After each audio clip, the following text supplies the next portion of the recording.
ৰাজ্য চৰকাৰৰ কৰ্মচাৰীসকলৰ বাবে জনাব বিচাৰিছোঁ পুনৰ কেইবাটাও গুৰুত্বপূৰ্ণ খবৰ।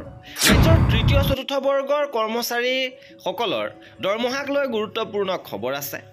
NPS, OPS আদি বিষয়ত গুৰুত্বপূৰ্ণ খবৰ আছে। শিক্ষক কৰ্মচাৰীৰ কেইবাটাও দাবী পূৰণৰ আশ্বাস দিছে চৰকাৰৰ ফালৰ পৰা। ইপিনে সদৌ অসম কৰ্মচাৰী পৰিষদৰ ডাঙৰ ঘোষণা। সবিশেষ আপোনালোকক জনাব বিচাৰিছোঁ, ভিডিঅ'টো প্ৰথমৰ পৰা শেষলৈকে চাই থাকিব। জনাব বিচাৰিছোঁ আজিৰ প্ৰথমটো গুৰুত্বপূৰ্ণ খবৰ। শিক্ষক কৰ্মচাৰীসকলৰ বাবে আহিছে এই ডাঙৰ খবৰ। 12 আৰু 13 ডিচেম্বৰত লাভ কৰিব স্পেচিয়েল লিভ। 12-13 ডিচেম্বৰত প্ৰতিখন শিক্ষানুষ্ঠানৰ দুগৰাকীকৈ শিক্ষকে এই বিশেষ ছুটি লাভ কৰিব আৰু 45 সংখ্যক এনুৱেল কনভেনশ্যন অনুষ্ঠিত হ'ব। ইয়াৰ বাবে আসাম হাইস্কুল টিচাৰ্ছ এছ'চিয়েশ্যনৰ যি এনুৱেল কনভেনশ্যন অনুষ্ঠিত হ'ব, ইয়াৰ বাবে এই বিশেষ ছুটি প্ৰদান কৰা হ'ব। এই নিৰ্দেশনা আহিছে অসম চৰকাৰৰ স্কুল এডুকেশ্যন ডিপাৰ্টমেণ্টৰ ফালৰ পৰা। ইপিনে দ্বিতীয়টো গুৰুত্বপূৰ্ণ খবৰ আহিছে যে মাধ্যমিক শিক্ষক সন্থাৰ সৈতে শিক্ষামন্ত্ৰীৰ বৈঠক। শেহতীয়াভাৱে অসম মাধ্যমিক শিক্ষক আৰু কৰ্মচাৰী সন্থাৰ এটি সজাতি দলে শিক্ষামন্ত্ৰী মহোদয়ক সাক্ষাৎ কৰিছে। প্ৰধানকৈ স্নাতক শিক্ষকৰ সপ্তম দৰমহা আয়োগত হোৱা বিসংগতি, 2016-17ত নিয়োগ কৰা শিক্ষকৰ দৰমহা নিৰ্ধাৰণত থকা ত্ৰুটি, কনিষ্ঠ সহায়কৰ গ্ৰেড পেৰ বিসংগতি, স্থায়ী প্ৰধান শিক্ষক নিযুক্তি, বিদ্যালয়ৰ চতুৰ্থ শ্ৰেণীৰ কৰ্মচাৰীৰ ক্ষেত্ৰত কামৰ অনুপাতে দৰমহা নিৰ্ধাৰণ আদিৰ ওপৰত আলোচনা কৰা হয়। শিক্ষামন্ত্ৰীগৰাকীয়ে সকলো দাবী ধৈৰ্য সহকাৰে শুনি শিক্ষক কৰ্মচাৰীৰ সমস্যা সমাধানৰ ক্ষেত্ৰত পদক্ষেপ লোৱাৰ আশ্বাস প্ৰদান কৰে। লগতে অষ্টম দৰমহা আয়োগত যাতে শিক্ষক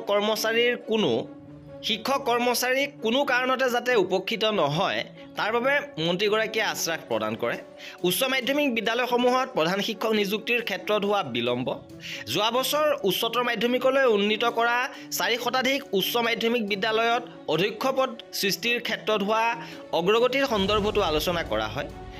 বৰ্তমান শিক্ষা বিভাগে প্ৰস্তুত কৰি থকা কমন ছাৰ্ভিচ ৰুলৰ আধাৰত বিদ্যালয়সমূহৰ ভালেমান সমস্যা সমাধান হোৱাৰ আশা প্ৰকাশ কৰে। ইপিনে শিক্ষামন্ত্ৰীগৰাকীয়ে শিক্ষক সংগঠনটিৰ গঠনমূলক দিহা পৰামৰ্শ বিচাৰে।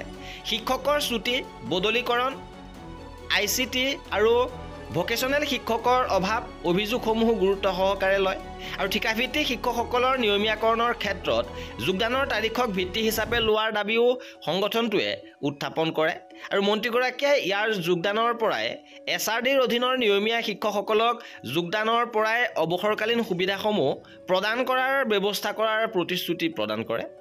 ইপিনে জনতা ভৱনত গুৰুত্বপূৰ্ণ বৈঠক অনুষ্ঠিত হৈছে। শিক্ষক কৰ্মচাৰীৰ আন কেইবাটাও সংগঠনৰ সৈতে বৈঠক হৈছে আৰু সমস্যা সমাধানৰ আশ্বাস দিছে। পদক্ষেপ ল'ব শিক্ষামন্ত্ৰী ডক্টৰ পেগুৱে। কেৱল অসম মাধ্যমিক শিক্ষক আৰু কৰ্মচাৰী সন্থাই নহয়, ইয়াৰ লগতে সদৌ অসম মাধ্যমিক নিয়মীয়া স্নাতক শিক্ষক সন্থা, অসম হাইস্কুল শিক্ষক সন্থা, all Assam non sanction college teacher association, সদৌ অসম নেতাজী সুভাষ চন্দ্ৰ বসু আৱাসিক শিক্ষক আৰু কৰ্মচাৰী সন্থাৰ লগত শিক্ষামন্ত্ৰী পেগুৰ জনতা ভৱনত গুৰুত্বপূৰ্ণ বৈঠক হৈ গৈছে। বৈঠকত সংস্থাসমূহে তেওঁলোকৰ নিজা বিভিন্ন সমস্যা আৰু দাবীৰ সন্দৰ্ভত শিক্ষামন্ত্ৰীৰ লগত আলোচনা কৰে আৰু শিক্ষামন্ত্ৰী মহোদয়ে কৰ্মচাৰীসকলৰ বিষয়বোৰ গুৰুত্ব সহকাৰে লৈছে আৰু সমস্যা সমাধানৰ প্ৰতিশ্ৰুতি প্ৰদান কৰিছে।